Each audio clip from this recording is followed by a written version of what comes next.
Cara, como é que você seleciona pra fazer aqueles vídeos lá do seu canal?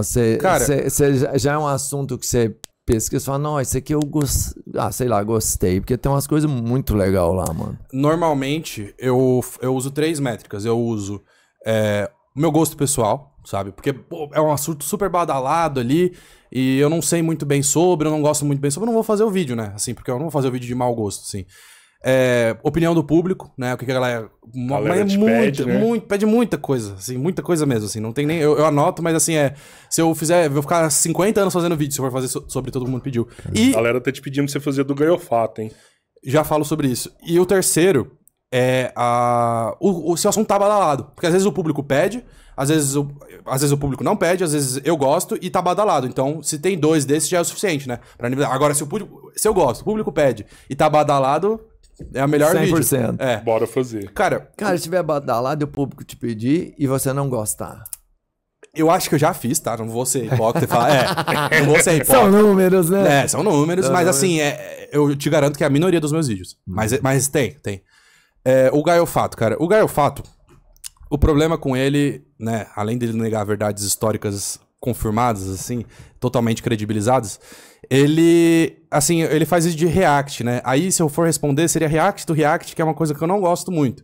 Mas dá pra fazer sim, dá pra fazer. Eu já respondi o Ian Neves, que, na minha opinião, é o meu melhor vídeo de resposta. Vídeo de 30 minutos, pegando livro, fonte, arquivo. Peguei o arquivo em ucraniano lá, separei, deu mó trabalho isso daí. Mas, enfim, melhor vídeo. Eu fiz o do Pedro Daher, não sei se vocês conhecem, que é um cara que faz videozinho curto, assim, e tal. E eu faço da direita e da esquerda, né? Eu faço um direita e um esquerdo, direita e esquerda. Aí eu fiz do Thiago Braga também, acho que Brasão de Armas. Eu fiz do Brasil Paralelo, que também, nossa, Brasil Paralelo é complicado, viu? Por quê? É muita verdade na cara, assim, no quesito de falar... é claro que não é... Assim, por exemplo, a União Soviética fez isso, fez tal coisa. Não fez, assim, sabe? Eles exageram muitas coisas e tal. Por exemplo, o Holodomor não foi intencional, né? Apesar de, aliás, ter um caráter criminoso, não foi assim, o Stalin, vou trazer fome aqui nessa região. Não, ele se aproveitou da fome que já existia, entendeu? Como assim se aproveitou da fome? Vamos lá, teve uma grande seca em 1932, né? Na região ali da Ucrânia e do Cáucaso. O que acontece? Os ucranianos, eles são, historicamente, o povo que mais se rebelou contra a União Soviética. Assim, eles davam muito trabalho, era uma pedra no sapato, porque eles têm constituições culturais e sociedade que é muito divergente da Rússia. O ucraniano e o russo é tipo brasileiro e argentino, assim, tá ligado? Não se dá muito bem. Então a Ucrânia queria sair faz tempo. E, de fato, ela tinha vários núcleos ali de independência e tal, e era uma pedra no sapato do Stalin. E aí o que acontece? Existe essa seca, né, a seca de 32, e ela diminui a oferta de grãos, né? Então eles estavam colhendo menos grãos.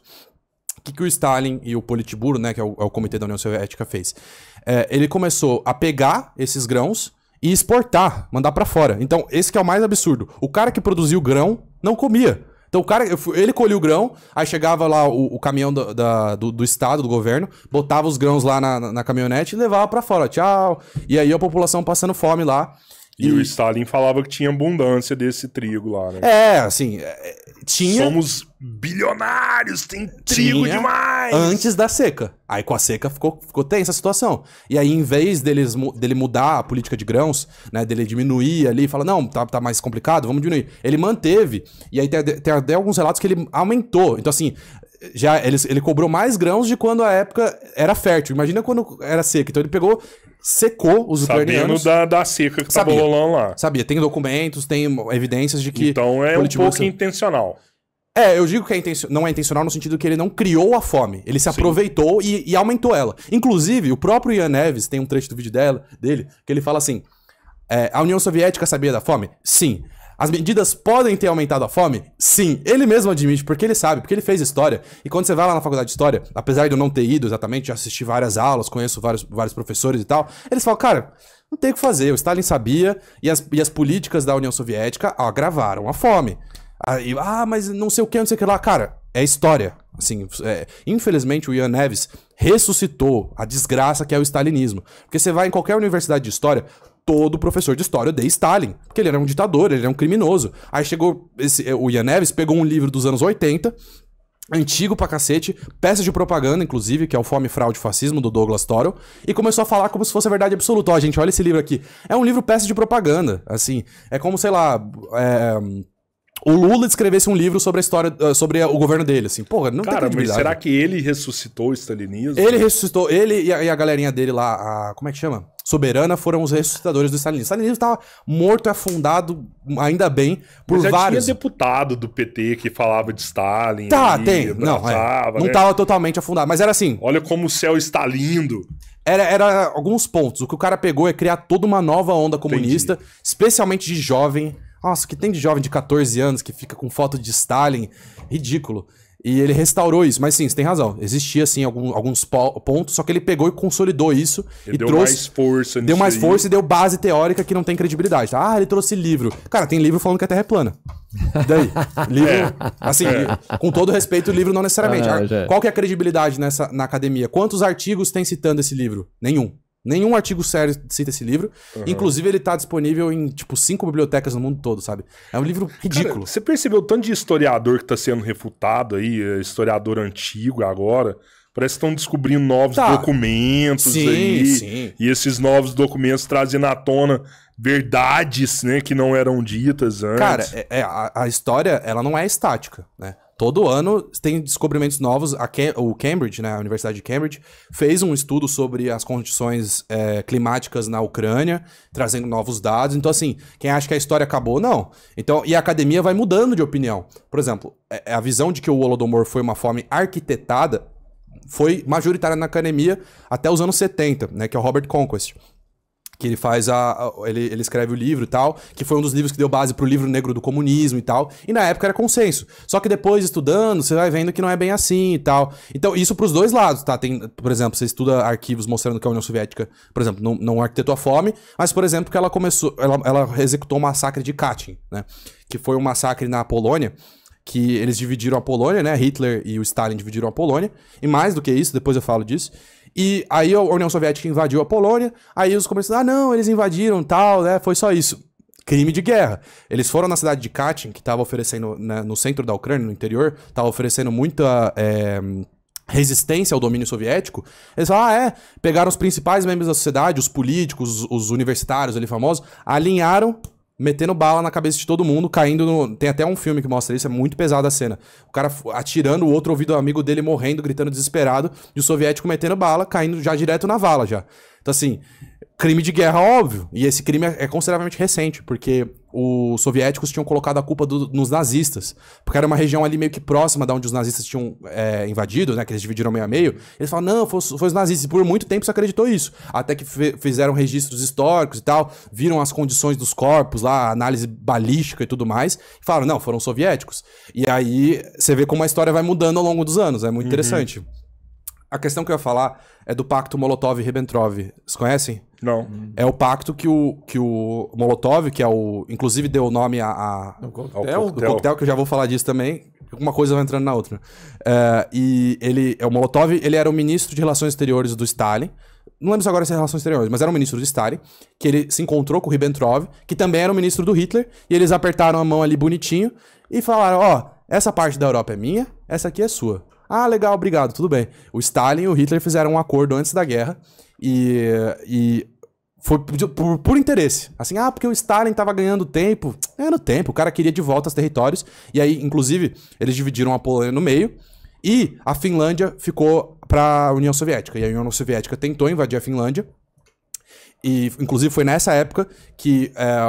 Foi meio que criada uma notícia no exterior que a União Soviética estava fazendo uma missão de paz, né, na Finlândia, para poder restaurar eles para o socialismo, né? Porque eles já foram parte do Império Russo na Revolução. E aí, quem fazia essas mensagens era o ministro das Relações Exteriores, o Molotov. E aí, eles falavam, o Molotov falava, não, a gente vai enviar pacotes de ajuda e tal. Aí os finlandeses falaram, aqui o nosso pacote de ajuda, né? E aí eles criaram o coquetel e chamaram de coquetel Molotov em homenagem a ele, pra zoar ele de ajuda, né? Então essa é a origem do coquetel Molotov, que era uma arma antissocialista. Irônico até falar isso, né? Que a União Soviética foi super imperialista.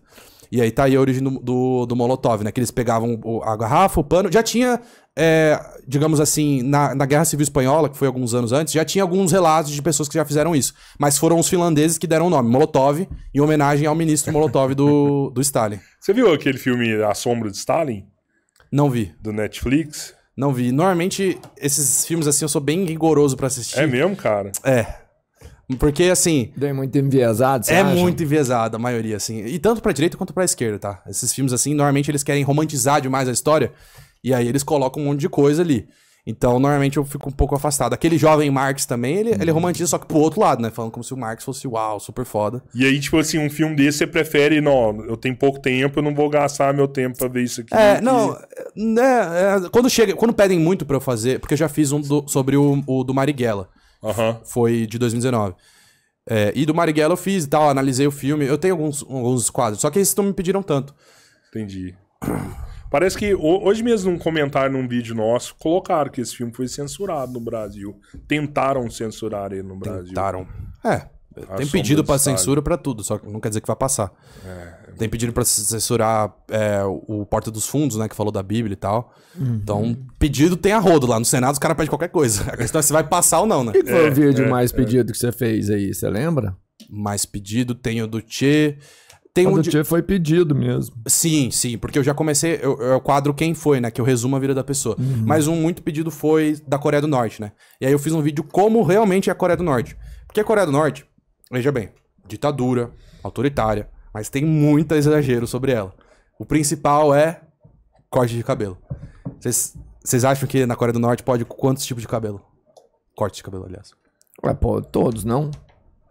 Não tem nem noção, cara. Então vocês não estavam na fake news, porque surgiu uma ideia de que pode só 26 cortes de cabelo na Coreia do Norte. Eu nem ouvi falar isso. Quem falou sobre isso é o Eliezer do Vida Infinda, eu acho. Enfim, tem essas fake news sobre a Coreia do Norte. Ó, uma outra famosa. Não pode chorar no dia da morte do Kim Il-sung. Já ouviu essa? Também não. Caraca, bizarra essa aí, hein, velho? Não tem nenhuma da Coreia do Norte que vocês ouviram assim, cara, super... Não. Tá, justo. É melhor assim. Da Coreia do Norte, da Coreia do Norte, deixa eu ver, só aqui... Se você for lá e xingar ele em público, você tá fudido. Não, xingar, esse é verdade. Se xingar, você ferrou, irmão. Se ferrou. Eu já ouvi falar que ele não pode falar mal dele. Atômica, nada. Não, tem, ele já fez testes... Já fez testes nucleares, já? No Mar do Pacífico. No Mar do Pacífico e... Pô, tem pouco tempo ele fez um, não teve? Tem. Acho que foi ano passado, retrasado. Foi, não foi? Não tem como negar isso. Eu vi falar que ele não tem, aí ele fica nisso, vou soltar, pros caras ficar dando dinheiro pra ele. Infelizmente tem. Toma dinheiro. Tem um outro. Ele arrecada dinheiro com essas ameaças nucleares, assim. Que se não fizer essas ameaças, aí lá eles ficam zerados de dinheiro mesmo.